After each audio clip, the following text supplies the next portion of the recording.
नमस्कार, आप देख रहे हैं 4 PM और मैं हूं आपके साथ निधि तिवारी। बिहार में अब बस कुछ ही घंटों का इंतजार है, उसके बाद मतगणना शुरू हो जाएगी और ये पता चल जाएगा कि इस बार किसके सर सजेगा बिहार का ताज। लेकिन इस बीच मतगणना के कुछ घंटे पहले एक ऐसा वीडियो सामने आया है जिससे बवाल मच गया है। दरअसल वोटिंग के बाद से ही आरजेडी के कार्यकर्ता हैं या फिर विपक्षी गठबंधन के कार्यकर्ता हैं, वो मोर्चा संभाले हुए हैं स्ट्रॉन्ग रूम्स के बाहर, जहां पर ईवीएम मशीनें रखी गई हैं। देर रात कल उनमें से ही एक जगह पर बहुत तगड़ा बवाल हो गया और स्थितियां यहां तक आ गई कि डीएम एसपी सबको आधी रात वहां पर बुलाना पड़ा, वहां पहुंचना पड़ा और वहां पर बयान जारी करने पड़े। सारी चीजें आपको बताएंगे कि आखिरकार क्यों इतना तगड़ा बवाल हो गया किसी ईवीएम रूम के बाहर और क्या कुछ वहां पर सामने आया है, क्या कुछ निकलकर सामने आया है। इन चीजों पर हम चर्चा करेंगे। साथ ही साथ चर्चा करेंगे एक एग्जिट पोल को लेकर के, जो एग्जिट पोल परसों नहीं बल्कि कल आया और कल आने के बाद उसने जो तमाम टीवी चैनलों पर आकर अपने जो आंकड़े दिखाए, उससे भी काफी ज्यादा चिंतित नजर आ रही है बीजेपी, क्योंकि उसमें वो तीसरे नंबर की पार्टी बनती हुई नजर आ रही है। पहले नंबर की नहीं, दूसरे नंबर की नहीं, बल्कि तीसरे नंबर पर बीजेपी आती हुई नजर आ रही है। तो उस एग्जिट पोल में ऐसा क्या है जिसको लेकर बीजेपी पूरी तरह से बौखलाई हुई है, सारी चीजों पर हम चर्चा करेंगे। और इस चर्चा में हमारे साथ मौजूद है प्रोफेसर अखिल स्वामी सर। डिबेट में हूँ, डिबेट में हूँ, डिबेट।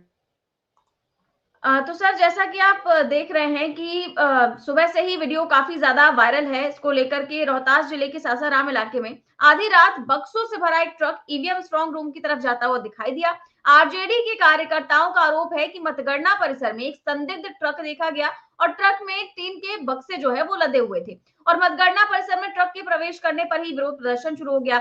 महागठबंधन के कार्यकर्ताओं ने हंगामा कर दिया। इसे तमाम वीडियो बनाए गए और आरजेडी ने तुरंत चुनाव आयोग को टैग करके ये वीडियो जो है पोस्ट कर दिया। मामला इतना ज्यादा बिगड़ गया और हालात इतनी खराब हो गई कि तुरंत मौके पर डीएम एसएसपी सबको आना पड़ा। डीएम उदिता सिंह और एसपी रोकेश कुमार यहाँ पर अधिकारियों के साथ पहुंचे और उसके बाद बक्से खुलवाए गए और उसमें क्या कुछ निकला, इन चीजों पर हम चर्चा करेंगे। सबसे पहले मैं स्ट्रॉन्ग रूम के बाहर का वीडियो दिखा देती हूँ।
चोरी पकड़ी गई है। ये पूर्ण रूप से साबित हो चुकी है कि ये वोट चोरी किस तरह से किया जा रहा था। यह मोदी सरकार चोर है।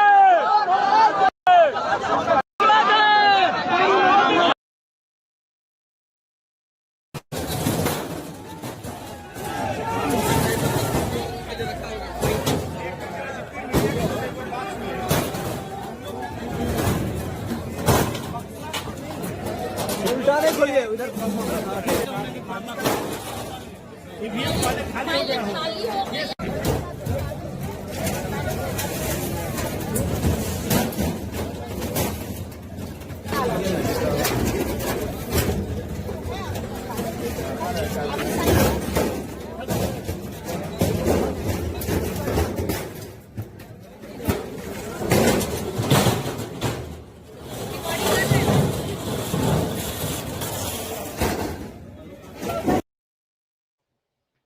सर ये पूरा वीडियो है हंगामे का भी और उसके बाद में जो बक्से खोले गए हैं उसका भी। जब ये प्रत्याशियों ने सवाल उठाया कि आखिरकार ऐसा कैसे हो सकता है कि 3 के बक्से जो लदे हुए थे जिस ट्रक में वो अंदर प्रवेश कर गया। उस ट्रक में जो पूरी तरीके से आप देखिए कि वो मतदान केंद्र सील कर दिया जाता है, उसके बाद में कैसे एक ट्रक वहां पर जा सकता है? इसको लेकर तुरंत वहां पर एसपी, डीएम सब लोग पहुंचे अधिकारियों के साथ और उसके बाद जितने भी कार्यकर्ता थे उनके सामने एसपी और डीएम ने बक्से खुलवाए तो पता चला कि वो बक्से खाली थे। लेकिन प्रत्याशियों ने सवाल उठाए कि मतगणना केंद्र सील होने के बाद ट्रक को अंदर क्यों प्रवेश करने दिया गया। साथ ही ये भी आरोप लगाया कि ट्रक के प्रवेश करने के समय कैमरे क्यों बंद थे और उसके बाद वो हंगामा हुआ और मोदी सरकार चोर है के नारे लगाए गए, चुनाव आयोग चोर है के नारे लगाए गए और उसके बाद ये सारी चीजें निकल करके सामने आई हैं। लेकिन सर अब सवाल यही खड़े होते हैं कि आखिरकार ऐसा कैसे हो गया? कैसे चुनाव आयोग जिसको कहा जाता है कि भाई वो खुद को कहता है कि हम निष्पक्ष हैं, हम मतदाताओं के, मतदाता हमारे हैं, मतदाताओं की यहाँ पर इस तरीके से सुनी नहीं जा रही है। वो लोग जो लगातार डरे हुए हैं ये सोच सोच कर कि कब वोट चोरी हो जाए, कब किसी प्रकार की चीजें हो जाए, कैसे ये सारी चीजें हो जा रही हैं कि एक ट्रक अंदर प्रवेश कर जा रहा है। जय संविधान। देखिए निधि, पहली बात तो यह है कि प्रशासन हो, कोई भी प्रशासनिक अधिकारी हो, कोई भी व्यक्ति हो, घर का मुखिया हो, प्रोफेसर हो, कोई भी व्यक्ति हो, अगर आप समझते हैं कि आपके एक चूक से पूरी व्यवस्था चरमरा सकती है और असंतोष उत्पन्न हो सकता है और देश का नुकसान हो सकता है, तो आपसे क्या, किस चीज की शिक्षा आपको दी गई है? मसूरी की एकेडमी में आपको क्या पढ़ाया गया है? लाल बहादुर शास्त्री एकेडमी में जो आईएएस अधिकारियों को प्रशिक्षण देता है। आपको ये देखना चाहिए कि अगर ऐसी परिस्थिति बन सकती है, 24 घंटे का टाइम था भाई, 24 घंटे के बाद तो सारे के सारे काउंटिंग सेंटर्स पे ईवीएम मशीन पहुंच जाएंगी। अगर खाली बक्से भी आप अंदर ले जा रहे थे तो 24 घंटे आप रुक नहीं सकते थे क्या? ये बाहर बक्से नहीं रह सकते थे? नंबर एक। नंबर दो, जो बात आपने कही भाई, जब आपने उसको सील कर दिया तो कोई चीज अंदर क्यों जाए, कोई चीज बाहर क्यों जाए? फिर वहां पे जो लोग खड़े हुए हैं उनका आरोप है, पूरा वीडियो मैंने सुना और डीएम साहिबा का भी मैंने स्टेटमेंट सुना और जो जनता कह रही है, जन स्वराज पार्टी के कैंडिडेट जो हैं उनका भी स्टेटमेंट मैंने सुना। इसका मतलब यह है कि आप जनता के रोष को देखकर भी आपको ये बात समझ में नहीं आ रही है कि देश की सुरक्षा को आप खतरे में डाल रहे हैं। भाई ये पहली बार ऐसा हुआ है निधि, मैं देख रहा हूं हमारे जमाने में जब इलेक्शन होता था भाई, सारे बैलेट बॉक्सेस कहीं ना कहीं इकट्ठा होते थे कलेक्ट्रेट में, लेकिन ऐसा कभी नहीं हुआ कि वहां पे 1000-2000 आदमी लठ लेके बाहर बैठे हुए हों। अच्छा, ये भी बात बिल्कुल पक्की है, इसमें कहीं कोई डाउट नहीं है। जो लोग भी वहां बैठे हैं 2-2.5 हजार लोग, उनको ये बात पता है कि दे आर बीइंग वॉच्ड, उनको देखा जा रहा है, उनको ट्रेस किया जा रहा है। और अगर किसी तरह से वोट चोरी हो गई और वोट चोरी से एनडीए की सरकार बन गई, उनके बाद क्या ये दुर्दशा करेंगे, ये हाल करेंगे, ये बात उनको अंदाजा है। इसके बावजूद वो दांव ले रहे हैं, इसलिए ले रहे हैं कि वो देश के लोकतंत्र के सिपाही हैं जो देश के लोकतंत्र को बचाने के लिए संघर्ष कर रहे हैं। अगर आप प्रशासनिक अधिकारी हैं और आपको समझ में आ रहा है कि इतनी ज्यादा जागृति हो गई है, इतनी ज्यादा लोगों के अंदर ये ललक आ गई है और ये बात जनता के दिमाग तक उतर गई है कि वोट चोरी हो रही है और बेईमानी हो रही है, लोगों का बताइए, ब्राजीलियन मॉडल का आज तक जवाब नहीं मिला कि कैसे आ गए। केवल एक एक्सप्लेनेशन, गलती हो गई साहब, गलती हो गई। अरे यार, कोई डॉक्टर के पास आप जाएं आई का ऑपरेशन कराने और वो आपकी किडनी का ऑपरेशन कर देंगे, साहब गलती हो गई, मर गया पेशेंट, हम क्या करें, गलती हो गई। अरे यार, ये गलती होती है? जिस चीज के लिए आपको रखा गया है और बीएलओ को अरेस्ट किया गया, क्या वहां दिल्ली में विस्फोट हो रहा है, आपको कुछ नहीं पता, आप जो है उसमें हिंदू मुसलमान का नैरेटिव ढूंढ रहे हैं। और तो ये आप ये नहीं समझ रहे हैं कि देश की सुरक्षा, तो अगर आपने वोट चोरी करके मान लीजिए एनडीए को इलेक्शन जिता दिया, उसके बाद देश का हाल क्या होगा, क्या आप उसका अंदाजा नहीं लगा पा रहे हैं? आपको पता है कल दीपेंद्र सिंह हुड्डा ने हरियाणा के अंदर हजारों लाखों लोगों का एक जुलूस निकाला है और वोट चोर गद्दी छोड़ के नारे लगे हैं, क्योंकि हरियाणा के अंदर जो आज सरकार बैठी हुई है उससे स्पष्ट हो रहा है कि वो वोट चोरी की सरकार है। अब ये देश के कोने कोने से होगा, तो ये तो प्रशासनिक अधिकारियों को समझना चाहिए, राजनीतिकों को तो शायद समझ में ना आए। प्रशासनिक अधिकारियों को समझना चाहिए कि जब देश की सुरक्षा का मसला है और देश का भविष्य खतरे में जा सकता है वोट चोरी की वजह से, you have to be double conscious. आपको इतना ज्यादा कॉशियस हो जाना चाहिए कि कोई भी बेईमानी ना हो। लेकिन आप बेईमानी करने के लिए 24 घंटे और ट्रक को बाहर रुकवा लेते, फिर सीसीटीवी का बंद होना, हर जगह बंद होना। तो ये सासाराम में जो हुआ है वो पहले भी हो चुका है, कई जगह होने की संभावना है। तो मैं तो एक निवेदन करना चाहता हूं प्रशासनिक अधिकारियों से कि आपने संविधान की शपथ खाई है, आप किसी राजनीतिक दल के बंधुआ मजदूर नहीं है, जैसे हम लोग किसी राजनीतिक दल के बंधुआ मजदूर नहीं है। कृपा करके कोई ऐसा काम मत कीजिए जिससे हमारे देश के भविष्य पे खतरा आए, क्योंकि इस बार का बिहार का इलेक्शन इतनी मूर्खतापूर्ण एनालिसिस निधि हो रही है, मेरे को कोफ्त हो रही है। कल मैं देख रहा था बड़ा अच्छा एनालिसिस, उसके अंदर ये बड़ा डिटेल्ड एनालिसिस था किस उम्र वर्ग के लोगों ने ज्यादा किसको वोट दिया है। तो ये पता चल रहा है कि जो जेंजी है, जो 40 साल से नीचे की उम्र के लोग हैं, 30 साल से नीचे की उम्र के लोग हैं, उन्होंने महागठबंधन को 2.5% की लीड दी है। और जो 30 साल से ऊपर के लोग हैं उन्होंने 2% की लीड इंडिया गठबंधन को दी है। अरे इसका मतलब यह है कि आपकी नेक्स्ट जनरेशन जिसका भविष्य खतरे में है, भाई हमारे जमाने में भी जयप्रकाश के आंदोलन में हमने पार्टिसिपेट किया था, इसलिए हमको अपना भविष्य खतरे में दिख रहा था कि अगर देश के अंदर इमरजेंसी लग गई, तानाशाही आ गई तो देश का भविष्य क्या होगा। वही आज के बच्चे सोच रहे हैं। और इस बार बच्चों का उत्साह इतना ज्यादा है, तो आप क्यों भारत के अंदर नेपाल बनाना चाहते हैं? हम तो नहीं चाहते, हम तो चाहते हैं हमारे बच्चों को नौकरी मिले।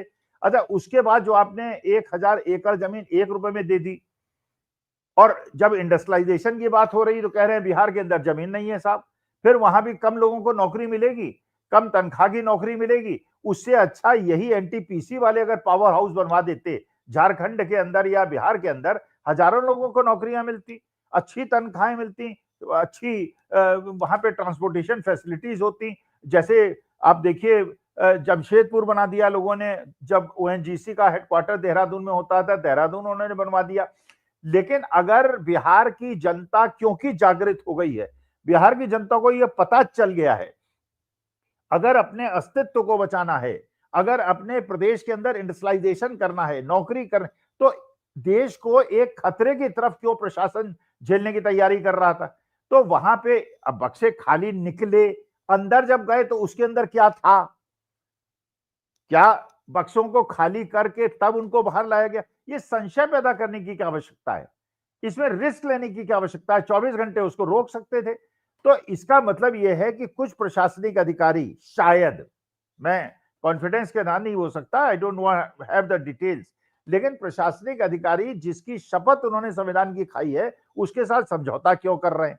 लेकिन यह बात बिल्कुल पक्की है, जो बॉडी लैंग्वेज है तेजस्वी यादव की, और जो बॉडी लैंग्वेज है दीपंकर भट्टाचार्य की, और जो हरियाणा के अंदर से खबर आ रही है, जो दीपेंद्र सिंह हुड्डा ने हजारों लोगों की रैली निकाली है, कि अगर बिहार के अंदर इन्होंने उसी प्रकार से वोट चोरी करने का प्रयास किया जैसे इन्होंने हरियाणा, महाराष्ट्र, दिल्ली और बाकी प्रदेशों में किया है, तो देश का जो सुरक्षा तंत्र है उसको नुकसान पहुंच सकता है। और हम चाहते हैं हमारे देश के अंदर एक ऐसी भावना रहे जिसमें लोकतंत्र संविधान चले।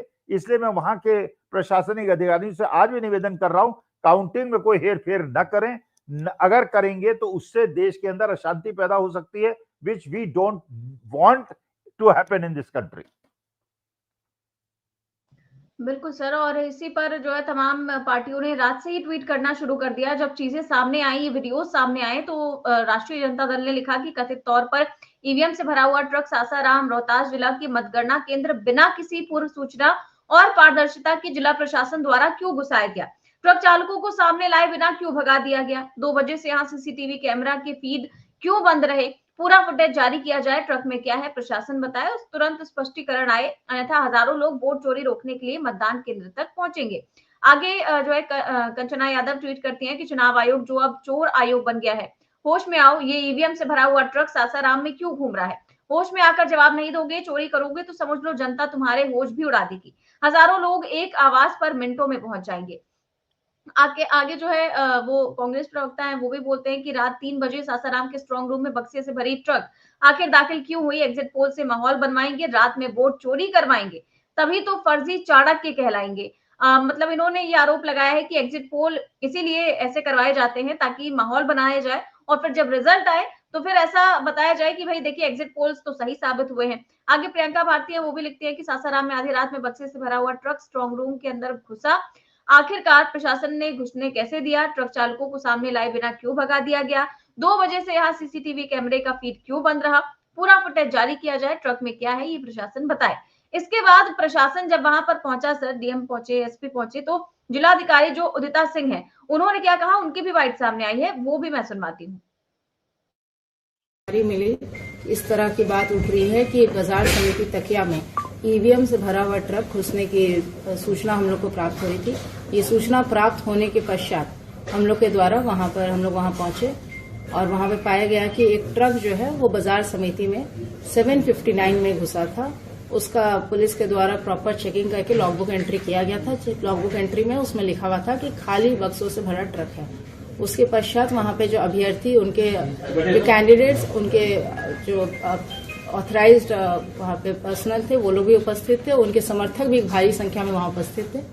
उन सभी के समक्ष उस ट्रक को खोला गया और उस ट्रक का में बहुत सारे स्टील के डब्बे पाए गए। हर एक डब्बा निकाला गया वीडियोग्राफी में और वहां पे उपस्थित अभ्यर्थियों के समक्ष सारे डब्बे खाली पाए गए। एक एक करके पूरा ट्रक को जांच करके फिर पुनः उसी ट्रक में सारे बक्से फिर रख दिए गए और ट्रक को बाजार समिति में रख दिया गया। तो वहां पे सारे अभ्यर्थियों के समक्ष ये स्पष्ट हो गया कि जो ईवीएम से भरा हुआ ट्रक घुसने की जो सूचना थी वो असत्य था और इस तरह का कोई मतलब अफवाह जो है ना उड़ाया जाए, क्योंकि स्थिति बहुत ही अभी संवेदनशील है। कल हमारी काउंटिंग है, तो स्थिति वहां पे विधि व्यवस्था नियंत्रण के लिए भ्रामक अफवाहों का खंडन करने के लिए प्रेस वार्ता बुलाई है। तो सर ये उन्होंने भी माना है कि ट्रक अंदर घुसा था और ये सारी चीजें उन्होंने मानी है, लेकिन सवाल अभी भी बरकरार है क्योंकि किसी भी सवाल का उन्होंने जवाब दिया नहीं कि ट्रक को बुलाया किसने, रात में ट्रक क्यों आया, अगर काउंटिंग के बाद ईवीएम ले जाना था तो परिसर के अंदर रात को ये ट्रक क्यों आया गया। क्या सिर्फ सासाराम को इतनी जल्दी थी, सासाराम में ही इतनी जल्दी थी ट्रक ले जाने की, बाकी जिले में ट्रक नहीं गई, और ट्रक के मूवमेंट का सीसीटीवी कहाँ है, ट्रक की एंट्री के दौरान स्ट्रॉन्ग रूम का सीसीटीवी बंद क्यों था, पार्टी के प्रतिनिधियों पर लाठीचार्ज क्यों किया गया, इतने सारे सवाल हैं और प्रशासन जो है गोल मटोल जवाब दे रहा है। इस पर क्या कहेंगे आप? अच्छा ये निधि बताओ, अगर स्ट्रांग रूम है और हाईली प्रोटेक्टेड एरिया है और जहां पे सेंट्रल रिजर्व पुलिस लगी हुई है, वहां पे क्या आप अपनी कार लेके अंदर जा सकती हैं रात को 2 बजे 3 बजे? Would you get A entry? क्या वो आपसे केवल लॉगबुक नहीं भरवाएंगे, आपसे पूछेंगे आपके वो परमिशन कहाँ है, आप परमिशन लेके आइए डीएम साहब की, तब आपको अंदर घुसने दिया जाएगा। तो किसकी परमिशन से ये ट्रक अंदर घुसी? और ये बक्से लेके वो जो वहां की आप समिति मंडी कह रहे हैं कि उसके लिए ट्रक घुसी थी, अरे स्ट्रांग रूम है वो भाई, प्रोटेक्टेड एरिया है, हाईली प्रोटेक्टेड एरिया है, 3 लेयर का वहां पे प्रोटेक्शन है। तो ये ट्रक, इसका मतलब ये है कि अगर वहां पे किसी भी अधिकारी की बिना अनुमति के तो ट्रक अंदर घुसी नहीं, वो अधिकारी कौन है, किसने अनुमति दी, क्यों अनुमति दी, और ये बात उसने पूर्व सूचित क्यों नहीं किया बाहर में जो लोग, हजारों लोग बैठे हुए हैं और जो उम्मीदवार हैं, उनको बताना चाहिए था कि साहब ये ट्रक है, इसको अंदर ले जा रहे हैं, ये देख लीजिए आप लोग, ये बक्से खाली हैं, जब अंदर जा रहे हैं तो बक्से खाली हैं, जब बाहर निकल रहे हैं तो बक्से खाली हैं, आप खुद अपनी आंखों से चेक कर लीजिए। लेकिन जब लोगों ने हल्ला मचाया, उसके बाद आपने 2 घंटे के बाद बताया कि वो बक्से खाली हैं। वो 2 घंटे के पहले क्या हुआ, जब एंट्री हुई तो क्या हुआ, केवल लॉगबुक में एंट्री करा के स्ट्रांग रूम के अंदर, भाई मैंने तो देखा है एक्सपोर्ट प्रमोशन जोन के अंदर इतनी ज्यादा सख्ती हुआ करती थी, मैं तो 25 साल पहले की बात कर रहा हूं, अब मोदी जी के जमाने में होती है कि नहीं होती मुझे नहीं पता। अगर मान लीजिए एक्सपोर्ट प्रमोशन जोन में निधि होता क्या है कि वहां पे जो भी मशीनरी आती है वो कस्टम एग्जम्प्टेड होती है, उसके अंदर कस्टम ड्यूटी नहीं लगती, तो सस्ती आती है, और वो इसलिए एक्सपोर्ट प्रमोशन जोन बनाया जाता है कि जो एक्सपोर्ट चीजें होती हैं वो एक्सपोर्ट होती है, फिर इंडिया में नहीं बिक सकती वो। अच्छा अगर मान लीजिए हम लोग गाड़ी में गए और कोई चीज ऐसी जो विदेश जानी थी अपनी गाड़ी में रख के ले आए, भाई साहब एक एक गद्दी की चेकिंग होती है, पूरी गाड़ी की चेकिंग होती थी, इसका मतलब उसको एक्साइज बाउंड गोडाउन बना दिया जाता है। जहां पे स्ट्रांग रूम हो वहां पे कोई ट्रक बिना किसी अनुमति के, अब मान लीजिए उसके अंदर विस्फोटक होता तो, अगर वहां पे विस्फोट हो गया होता तो, अगर उसके अंदर एक्सप्लोसिव होते हो तो आपके देश की सुरक्षा का क्या होता? तो इसका माने somebody has permitted, somebody has guided, वो आदमी कौन है, वो अधिकारी कौन है, और उस अधिकारी को स्पष्टीकरण देना चाहिए कि 24 घंटे तक ये ट्रक की अंदर घुसने की अनुमति रोकी क्या नहीं जा सकती थी। एक बार जब सारे ईवीएम काउंटिंग सेंटर में पहुंच जाते हैं प्रोटेक्टेड एरिया में, और जब आपको पता है कि विपक्षी दल के लोग, मैं तो देख रहा था जो उनकी प्रशांत किशोर की पार्टी के कैंडिडेट हैं वो वहां पे मौजूद हैं और किस प्रकार से वो उत्तेजित हैं। तो जब वो इतने ज्यादा वो उत्तेजित हैं तो बाकी आरजेडी, कांग्रेस और सीपीआई एमएल के लोग कितने उत्तेजित होंगे, हजारों लोग वहां पे इकट्ठा है। तो why are you taking this risk? आप देश के लोकतंत्र के ऊपर, जब सबको आज की तारीख में संशय है, जो आज तक 78 साल में कभी नहीं हुआ, कभी ये नहीं हुआ कि भारत का चुनाव आयोग इतना ज्यादा करप्ट है, और इतना ज्यादा जब संशय पैदा हो गया तो इस प्रकार की रिस्क लेने की एसएसपी साहब को और डीएम साहिबा को आवश्यकता क्या थी? बिल्कुल सही बात है सर। और सवाल ये भी है कि जब से आप देख रहे हैं कि जिस दिन से पहले चरण का मतदान हुआ है तब से लेकर अब तक इस तरह की खबरों की बाढ़ आई हुई है। स्ट्रांग रूम के बाहर जो टीवी लगे होते हैं वो बंद होने की शिकायत, इसके अलावा कैमरे बंद होने की शिकायत, 2-3 जगह पर वीवीपैट मशीनों की पर्चियां मिलने की शिकायत, और अब तो ये शिकायत की अंदर ट्रकें घुसी जा रही हैं और अंदर जो है तमाम तरह की गाड़ियां जो है आने जाने की सीसीटीवी भी वायरल हो रही हैं। तो चुनाव आयोग के इंतजाम पर भी सवाल खड़े होते हैं कि एक हफ्ते तक क्या कायदे की व्यवस्था चुनाव आयोग नहीं कर सकता, जिसको सबसे बड़ा चुनाव आयोग कहा जाता है दुनिया का। और कैमरे बंद होने के बाद विपक्षी नेताओं की, कार्यकर्ताओं की हालत खराब हो जाती है कि अंदर पता नहीं क्या खेल चल रहा होगा। चुनाव आयोग पर जब इतने गंभीर आरोप लग ही रहे हैं तो क्या ये चुनाव आयोग की जिम्मेदारी नहीं है कि कायदे की व्यवस्था चुनाव आयोग करे? लेकिन यहाँ पर तो जगह जगह पर कैमरे बंद होने की शिकायत मिल रही है। तो ये सारे मामले चुनाव आयोग की लापरवाही को ही तो दिखाते हैं। क्या एक चुनाव नहीं करवा सकता चुनाव आयोग की एक व्यवस्था कर सके कायदे से? नहीं निधि, आप गलत इंटरप्रेट कर रही हैं। भाई वो व्यवस्था ही तो करा रहा है, चुनाव आयोग व्यवस्था ही तो करा रहा है जो अमित शाह उनसे कह रहे हैं, जिसके लिए वो पटना में बैठे हुए हैं 5 स्टार होटल के अंदर।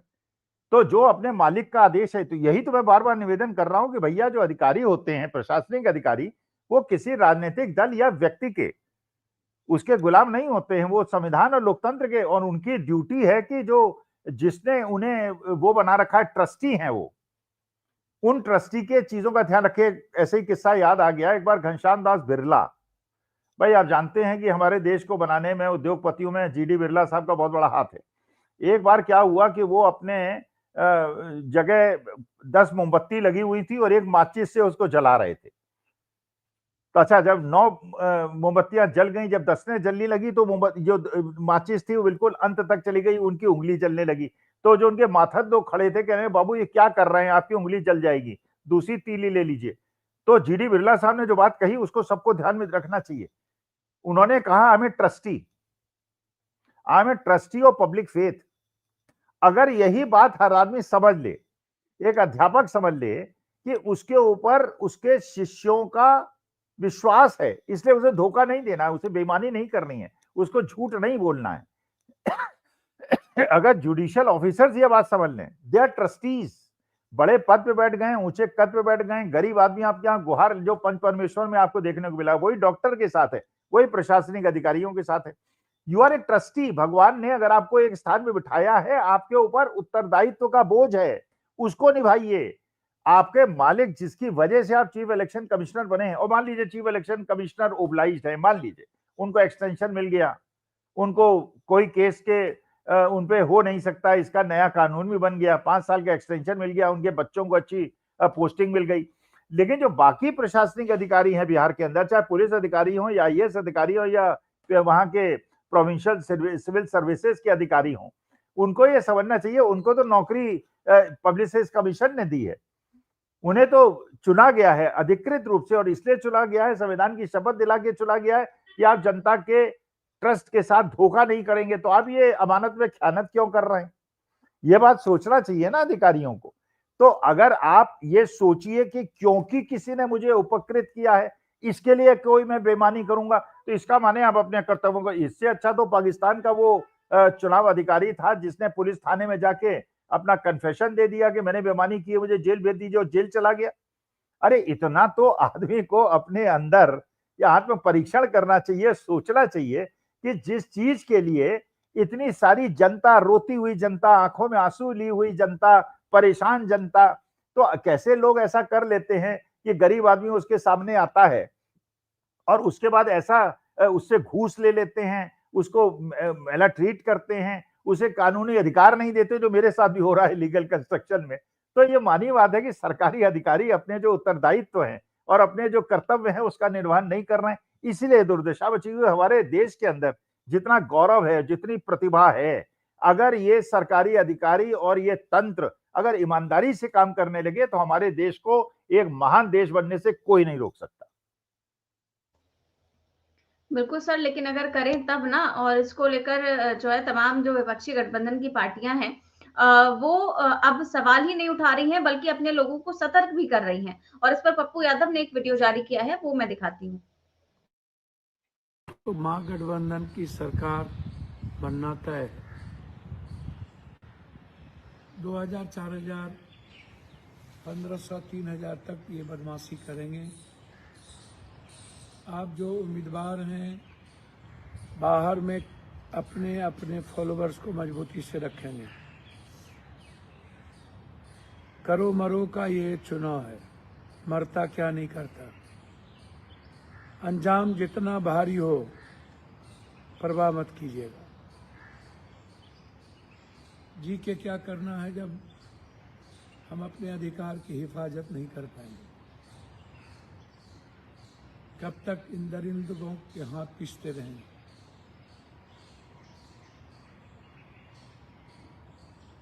इंडिया गठबंधन की सरकार।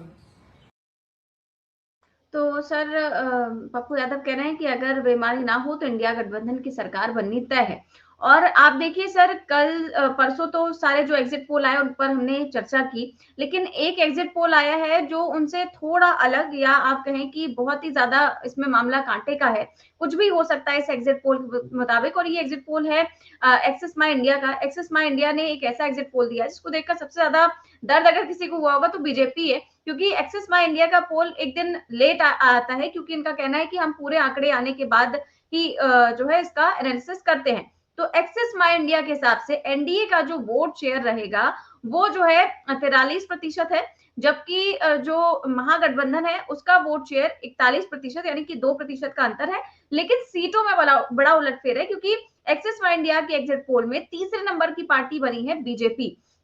यहाँ पर आप देख सकते हैं कि बीजेपी को 50 से 56 सीटें दी गई हैं, जबकि जेडीयू को 56 से 62 सीटें, और एलजेपी यानी चिराग पासवान की पार्टी को 11 से 16 सीटें, जबकि बाकी सारे एग्जिट पोल में उनको इतनी सीटें आती दिखाई नहीं दे रही हैं। इसमें ज्यादा सीटें दी गई हैं। वहीं आरजेडी को 67 से 76 सीटें दी गई और कांग्रेस को 17 से 21 सीटें। तो यहाँ पर 121 से 141 दिखाया गया है एनडीए को, और 98 से 118 दिखाया गया है महागठबंधन को। लेकिन यहाँ पर बीजेपी जो है वो तीसरे नंबर की पार्टी बनती हुई नजर आ रही है। और इसके बाद आपका क्या कहना है, क्योंकि बाकी सारे में हमने देखा है जितने भी एग्जिट पोल आए हैं सब में बीजेपी जो है पहले या दूसरे नंबर की पार्टी बनी है, तीसरे नंबर की किसी में भी नहीं रही है। एक्सिस माई इंडिया ने कैसे किया? भाई देखो, सही बात है, जब एक बार अमित शाह साहब ने कह दिया था कि पार्लियामेंट में इस बार 400 पार, तो सारे के सारे सेफोलॉजिस्ट कहने लगे थे 370, 380, 410, 415। इस बार उन्होंने कह दिया 160 पार, सबने दिखाना शुरू कर दिया 160। अब मुश्किल क्या है कि अगर 160 के आसपास आपने दिखा दिया और पोलिंग खत्म होने से पहले ही आपने एग्जिट पोल दिखा दिया। अच्छा, एक जनता के आदमी के साथ मिलते समय बोल, अब तो मेरे ख्याल से अनिवार्य बना देना चाहिए एग्जिट पोल करते समय जो आप वीडियोग्राफी कराइए और हम लोगों को दिखाइए। निधि, मैंने तो अपने जीवन काल में अपने एक भी जान पहचान के आदमी के पास एग्जिट पोल या इस प्रकार के सर्वे करते हुए आदमी नहीं देखा। आपने देखा हो तो बता दीजिएगा। लेकिन हाँ, इतना जरूर देखा है कि आप जैसे यूट्यूब चैनल्स या बाकी लोग जो इंडिपेंडेंट पत्रकार हैं वो फील्ड में घूमते हैं और ये दिखता है कि वो फील्ड में घूम रहे हैं, लोगों से बात कर रहे हैं, ओपिनियन ले रहे हैं, रैंडमली ले रहे हैं और जनता उसको देख रही है। तो वो लोग एग्जिट पोल करें या वो किसी प्रकार के एनालिसिस करें तो बात समझ में आती है। आपने कमरे में बैठ के एनालिसिस कर दिया, और किया क्या एनालिसिस में सारे लोगों ने 160 के आसपास दिखाया, और पिछली बार जो महागठबंधन में सीटें मिली थी उसका एवरेज का ऊपर दिखा दिया और नीचे दिखा दिया। अच्छा, जो लेफ्ट पार्टीज हैं उनकी सीटें आपने 10 कम कर दी, वही खेल हो गया सारा का सारा। भाई देखिए, ये बात तो कोई भी नहीं मान सकता, ये तो बात कोई भी नहीं मान सकता कि जो लेफ्ट है उनकी सीटों में इतनी ज्यादा घटोतरी होने वाली है, कांग्रेस की सीट में बढ़ोतरी होने वाली है, इसमें कहीं कोई डाउट नहीं है। इसमें कहीं कोई डाउट नहीं कि आरजेडी नंबर 1 की पार्टी बनने वाली है। इसमें कहीं कोई डाउट नहीं कि पिछली बार के इलेक्शन में जो बीजेपी को चिराग पासवान का सपोर्ट था और एलजेपी का इनका मुकेश सहनी का भी सपोर्ट था और आईपी गुप्ता का भी सपोर्ट था। इस बार भी उन्हें चिराग पासवान का सपोर्ट है, लेकिन उन्हें आईपी गुप्ता का और मुकेश सहनी का सपोर्ट नहीं, तो बीजेपी तो नंबर 3 की पार्टी बनी गई लॉजिक के हिसाब से। हाँ, इतना जरूर है कि जेडीयू को फायदा इसलिए हुआ कि पिछली बार चिराग पासवान ने नुकसान पहुंचाया था, इस बार नुकसान नहीं पहुंचाया। तो ये तो एक लॉजिक कंक्लूजन है बिना फील्ड में गए हुए। ये नंबर 1 की पार्टी आरजेडी होगी क्योंकि उन्हें आईपी गुप्ता के 10-15 हजार वोट पर कंस्टिट्यूएंसी बढ़े हैं और मुकेश सहनी के वोट बढ़े हैं, घटे तो नहीं ना।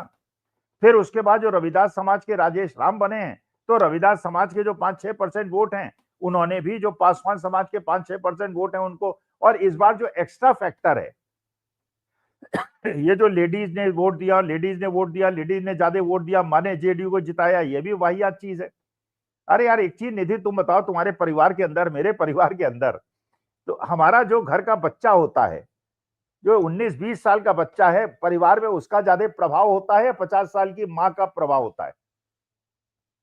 भाई बच्चों की बात, हम लोग माँ बाप जो है बच्चों की बात मानते हैं। अच्छा, जब वो माँ जिसे 10,000 रुपए का लोन मिला हुआ है, वो क्या अपने बेटे को कन्विंस कर सकती है, नहीं बेटा तुमने एमबीए कर लिया, इंजीनियरिंग कर लिया, नौकरी की जरूरत नहीं क्योंकि मुझे 10,000 का लोन मिल गया? या वो ये समझेगी ये 10,000 का लोन तो 2 महीने में खत्म हो जाएगा, बेटे को 15,000 रुपए महीने की नौकरी मिल जाए या इंडस्ट्री लग जाए तो ज्यादा फायदा होगा। तो आप ये बताइए, younger generation has a better से इन द फैमिली मैटर्स। जब बच्चे बहुत छोटे होते हैं, 8-10 साल तक के होते हैं, तब तो माँ बाप की हनक चलती है। एक बार जब वो जेंजी बन जाते हैं, जब वो 20-25 साल के हो जाते हैं, आपने भी अपने घर में देखा होगा, आपकी जिद आपके माँ बाप को पूरी करनी पड़ती है। इसलिए करनी पड़ती है कि भाई ठीक है, बच्चे हैं, इनका भविष्य है, आगे इनके सामने बहुत संघर्ष पड़े, अभी इनकी बात मान जाओ। तो वो जेंजी के बाद बुढ़े मानेंगे या बुढ़े के बाद जेंजी मानेंगे? जब जेंजी संघर्ष कर रहा, लाठियां खा रहा है, तो ये भी पप्पू यादव ने बिल्कुल ठीक बात कही, ऐसे जीने से क्या जीना यार। और उस देश में, जिस देश के अंदर हमने इतना प्यारा लोकतंत्र देखा है, महात्मा गांधी का देश है ये, चंद्रशेखर आजाद और सुभाष चंद्र बोस का देश है, उस देश में ये सावरकर का देश थोड़ी है, गोडसे का देश थोड़ी है, गोडसे और सावरकर का देश जो बनाना चाहते हैं वो देश थोड़ी है। तो इस देश की अपने गौरव को स्थापित करने के लिए एक जान नहीं 100 जान चली जाए। अरे यार, जान तो सबकी जानी है, मरना तो सबको है, लेकिन मरने में अगर आप कोई शुभ काम, आज चंद्रशेखर आजाद को लोग जानते हैं, उनकी पूजा करते हैं, वो तिवारी जी की थोड़ी जानते हैं, जिन तिवारी जी ने चंद्रशेखर आजाद की मौत की खुफिया जानकारी अंग्रेजों को दी थी, और वो भी किस पार्टी से संबद्ध थे, किस संस्था से संबद्ध थे, आपको पता होगा। तो एक पंडित चंद्रशेखर आजाद थे और एक पंडित तिवारी जी थे। तो अपना नाम अगर आप चाहते हैं कि नाम लोग, आपकी अगली पीढ़ियां अच्छी तरह से, मैं तो ज्ञानेश कुमार गुप्ता जी के पोते नातियों के बारे में सोच रहा हूं, वो अपने बाबा नाना के बारे में क्या सोचेंगे, कैसा आदमी था। इस आदमी ने देश के लोकतंत्र पे इतना बड़ा धब्बा लगा दिया। 78 साल में कभी चुनाव आयोग पे इतने प्रश्न नहीं उठे जो 3 साल के अंदर उठ गए, राजीव अग्रवाल और ज्ञानेश कुमार गुप्ता जी के समय में। तो भैया हमारे बच्चे, हमारे जब हम मर जाए तो हम, उसके बाद हमारी नेक्स्ट जनरेशन हमको कैसे याद करेगी? ऐसे ही तो, वरना तो जीवन में यार बहुत पैसा कमा लिया, बड़ी पोस्ट ले ली, बड़ी गाड़ी में घूम लिए, बड़ी कोठियों में रह लिए, उसका क्या महत्व? हमारे तो फकीरी का देश है, हमारा भारतवर्ष तो फकीर के लिए फेमस है। आप चले जाइए काशी के अंदर, बड़े बड़े करोड़पति जो है वो आपको चबूतरे में बैठे मिलेंगे, गंगा के किनारे बैठे मिलेंगे। ये वो फकीरी का देश है। इस देश को इतना ज्यादा मेटलिस्टिक कैसे बना दिया इन लोगों ने, ये बात मुझे समझ में नहीं आई। गुजरात से आए और हर जगह कॉरिडोर बना दो, 5 स्टार होटल बना दो, दारू बेच दो, ये बेच दो, शिप बड़ी बड़ी चला दो, नमल्लाहों को बर्बाद कर दो। ये भारत नहीं है। भारत जो है, हम लोग फकीरी वाले देश है, हमको कबीरदास अच्छे लगते हैं।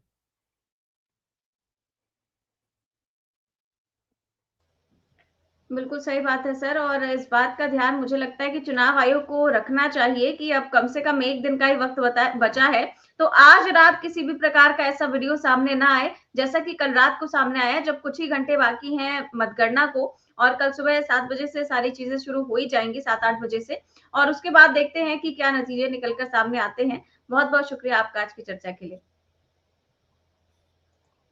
तो आप देख रहे थे आज की चर्चा, कैसी लगी आपको हमें कमेंट बॉक्स में अपनी राय जरूर दें। चैनल को सब्सक्राइब भी करें और ज्वाइन भी करें। नमस्कार।